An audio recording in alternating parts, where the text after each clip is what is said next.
welcome to the studio. Thanks for joining me. I'm Richard Robinson in New Zealand, and today we're going to take a photo like this and turn it into a painting like this.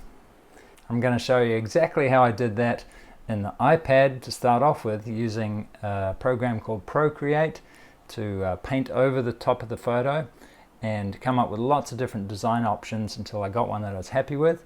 And then I'll take you to the canvas and I'll show you all of the techniques I'm using to paint a painting like this. I'm going to talk about drawing, color mixing, variety, how to create interest in your paintings. I'm going to talk about texture, how to create beautiful contrast of texture within paintings. But we're really going to focus on light and how you can invent light that brings the best out of your subject. So if that sounds good to you, hope you'll join me in painting Smuggler's Bay in New Zealand. See you on the inside.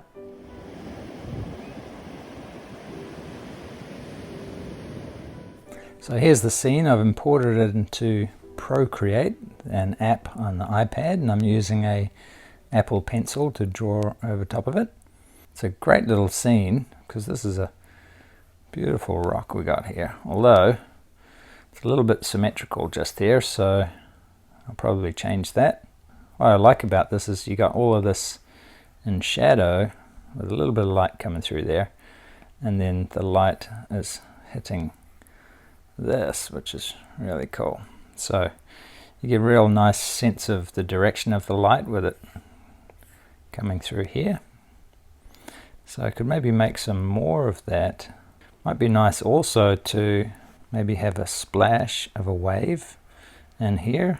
Well, if you're going to have a splash there, then maybe have a secondary splash over here, which is smaller. Before, after, before, after. Alright, merge that down. Before, after. Before, after. And I toned down the color a little bit. Before, after. And added that ray of light coming in from the top left corner.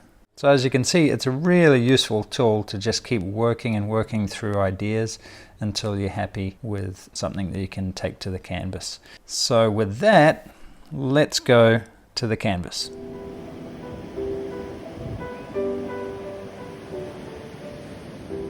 Okay, so let's get started.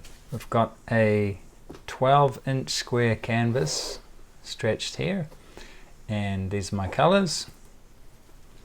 These are my brushes, a range of long bristled flats. What our darkest dark is, so that we can't go any darker than that. And then white is our lightest light, but not necessarily in this painting. So in that case, you just mix a grey that matches the value that you're wanting. Place it down and then see if it needs to be altered in terms of hue one way or the other. It doesn't need to be cooler or it doesn't need to be warmer.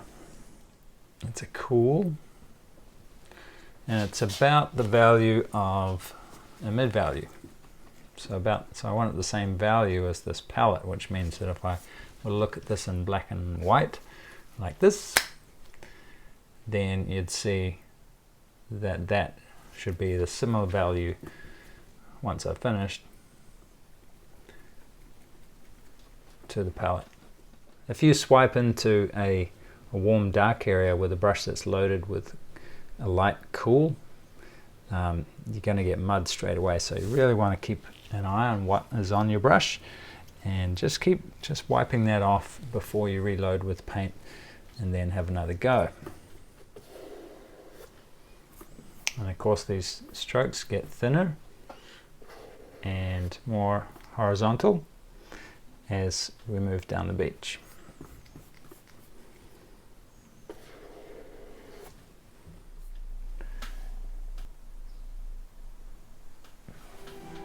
That's better, a little stronger.